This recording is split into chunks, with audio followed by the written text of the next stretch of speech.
Hello, my name is Naeem Zafar, and I teach at UC Berkeley Suthaja Center of Entrepreneurship and Technology for the last 10, 15 years. I just wanted to share some thoughts with you that one of the famous saying, first said by Machiavelli, but made famous by other people, including Winston Churchill, that no crisis should ever go to waste. Crises are critical point when old rules do not apply. And suddenly there's an opportunity for entrepreneurs to rethink the rules and come up and change the world. This idea of crises, which are fundamental, pivotal point, is being used in all kinds of, in nature, in war, in nations, and in entrepreneurship. So no crisis should ever go to waste. This is something which I hold close to my heart, and I practice that. I'm going to share with you some thoughts and even some examples how that is relevant, even more relevant today. So I want to run through a few slides to give you a feel for what I mean by that. So the point is that when old rules crumble, that existing players have set the playing field so they can win. And when old rules no longer apply, then they stumble from their position. They may not be able to win, which gives them a chance to young companies, entrepreneurs, to come and become strong. This happens in nature. Once you have a volcanic eruption or a flood, a lot of devastation happens, but a new soil is created. From the new soil, new life sprouts. So this idea that how a change is not necessarily bad. Change gives life and new meaning. So we saw that in business too. In Standard Oil, at one point had 85% monopoly on kerosene oil in the world. In early 1900s, this was broken up by the antitrust laws, and then came out of dozens of companies out of that breakup. Every single name you hear today, which is significant in oil business, including Exxon and many, many others, came out of that breakup. Same thing happened when AT&T was broken up as a company, and that gave a whole rise to innovation in telecommunications sector. And hundreds of companies started and competed, and consumer benefited from the innovation. So this same thing is applicable all the time. The second thing which is relevant to understand is people ask me all the time, can you really teach entrepreneurship to people, as we do in Berkeley and Suthaja Center? My answer is, can you really teach music to anybody? Some people, no matter how much classes they take, how much you teach them, they're clueless about music. Yet some people who have the talent, with a little bit of structure, a little bit of instruction, they can become excellent. So entrepreneurship the same way. Some people have the gene, some people have the mindset, and with a little bit of structure, which we provide, they come out and do amazing things. So this is why we have been honing in this method, how to teach entrepreneurship in a way which is repeatable and which can scale. And we call that Berkeley method of entrepreneurship. So this Berkeley method of entrepreneurship is a great way for us to be able to take the ball forward and teach people how they can apply the methodology which we teach and apply that in all aspects of their lives. So this is how I teach in my classroom.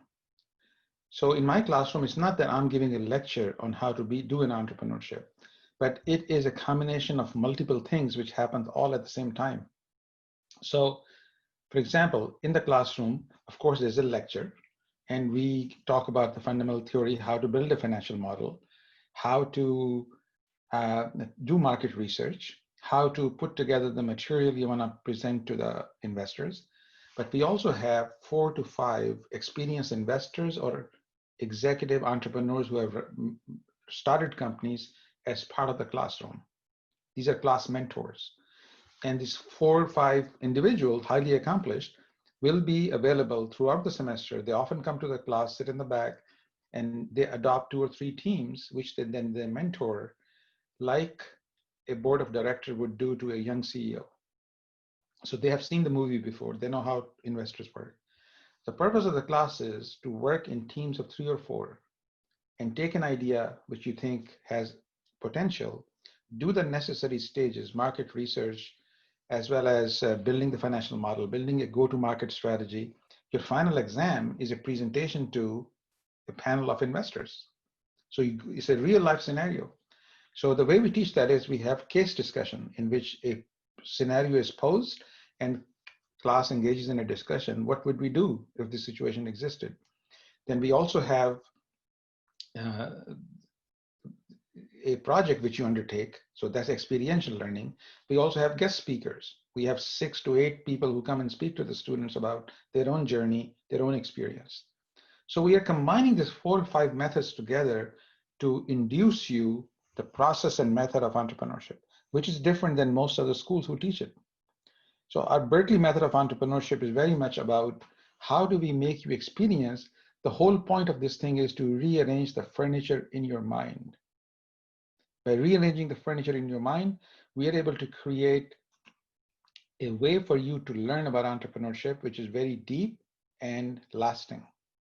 So let me give you a little bit more about how Berkeley method of entrepreneurship is different.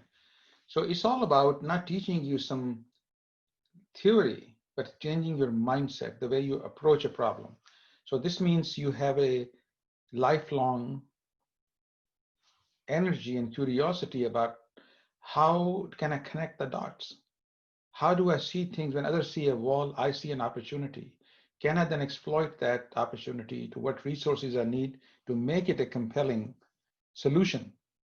So it makes you see problems in a different light than other people have done in the past. So what I want to also show with you is some of these examples that today we are suffering from COVID-19. While many people are unhappy, disheartened, or depressed, that they're tired of being stuck in the house and not able to socialize and do all the things they used to do, entrepreneurs are thinking about, is there a solutions which people are willing to pay for?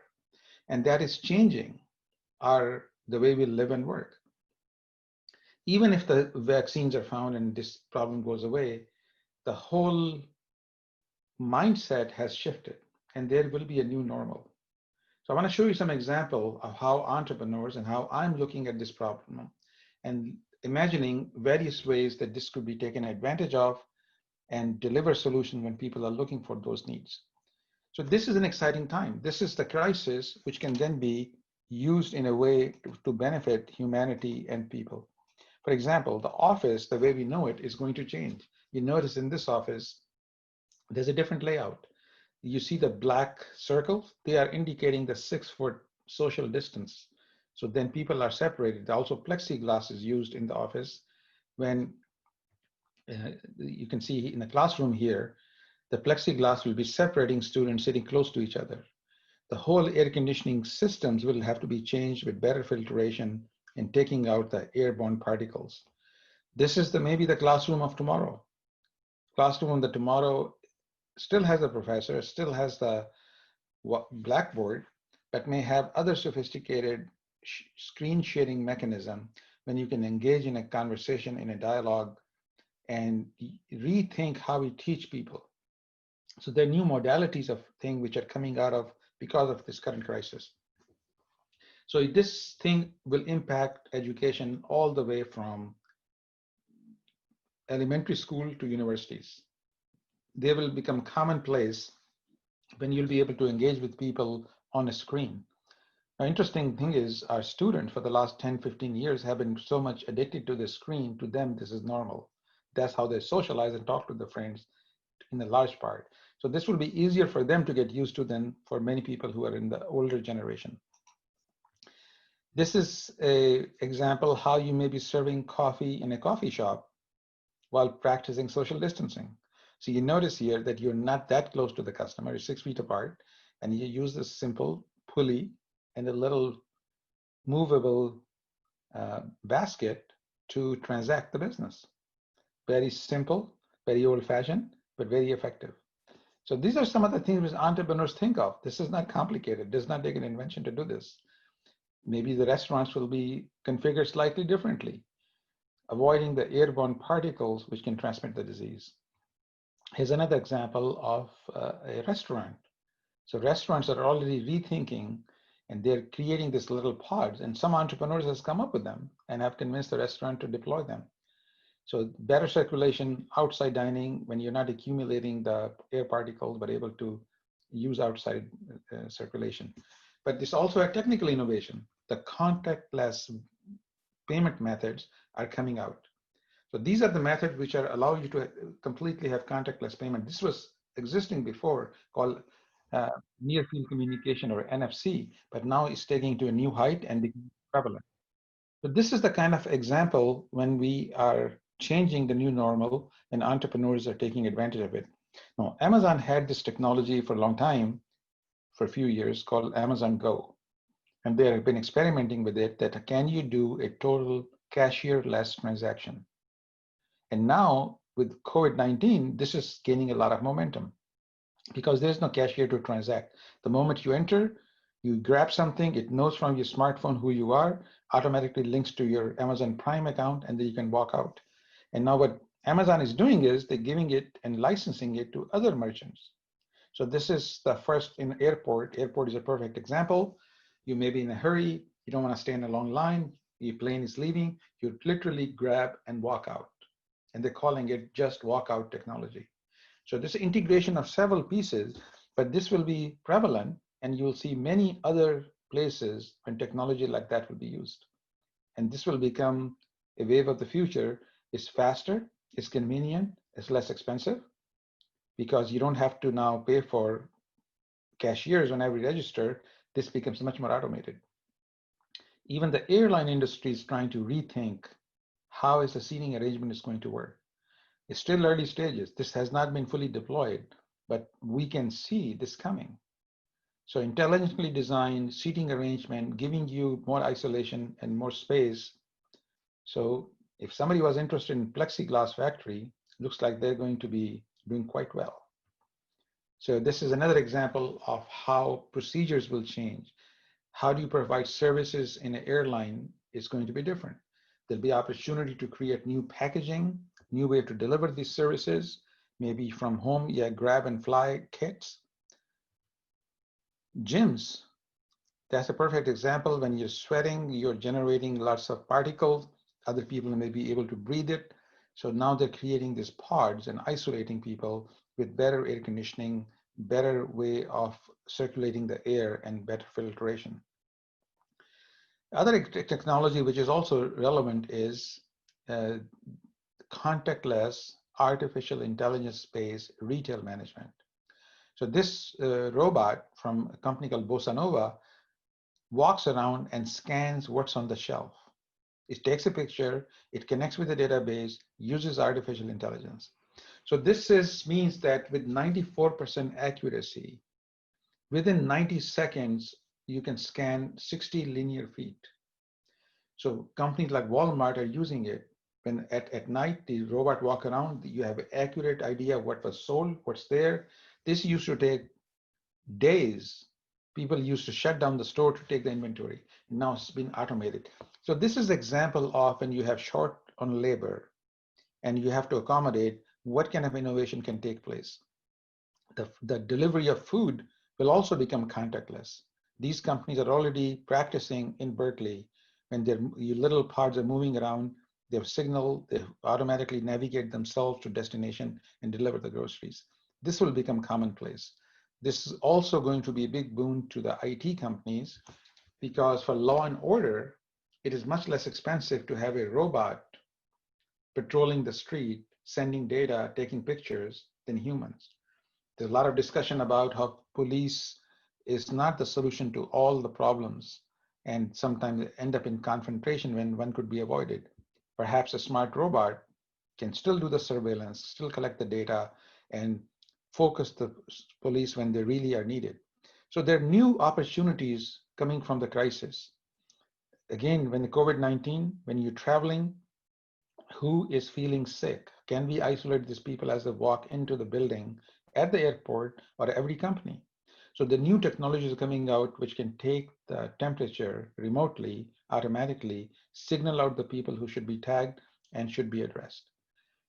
Even the restaurant fast food company, there are many examples of using robots who are doing repetitive tasks. Not only it is cleaner from a health perspective, fewer people breathing on your food or touching it, but also it's consistent and it's less expensive to manufacture, which brings down the cost of food to the consumer. These are the new opportunities. These are the crises which are happening. So once you have the right method and mindset, which we urge to work with you and teach you in Berkeley at Sutaja Center, these ideas stay with you. Ralph Waldo Emerson famously said that mind once stretched by a new idea never returns to its original dimension. So our goal at Berkeley is to teach you about entrepreneurship in a way that will stretch your mind. You look at everything with a new light, and you'll be able to come back and able to make an impact, whether you work for a large company, whether you're thinking about starting your own company, but your mindset has shifted. And using the method I talked about, when we take 5 different approaches of lecture, case discussion, experiential learning with the project, guest speakers, all those come together in a way, when you've experienced it, you never go back to the old dimension. So we have had in my class dozens of companies which got started. Many of them have gone on to become as much as more than $200 million annual revenue. Many have been sold for $100 million plus. They all started in the class with an idea, with a little push. So whether it is for students studying or for people in large companies who want to inject the DNA of entrepreneurship and innovation, Berkeley is the place. We provide you, through a Berkeley method of entrepreneurship, a way to stretch your mind and be innovative and do great things in life which may not have thought you were possible for you to do. And this is our value, and I hope you will engage with us and engage with me, and I look forward to seeing you and see if we can engage in a dialogue. My name is Naeem Zafar. I'm from UC Berkeley.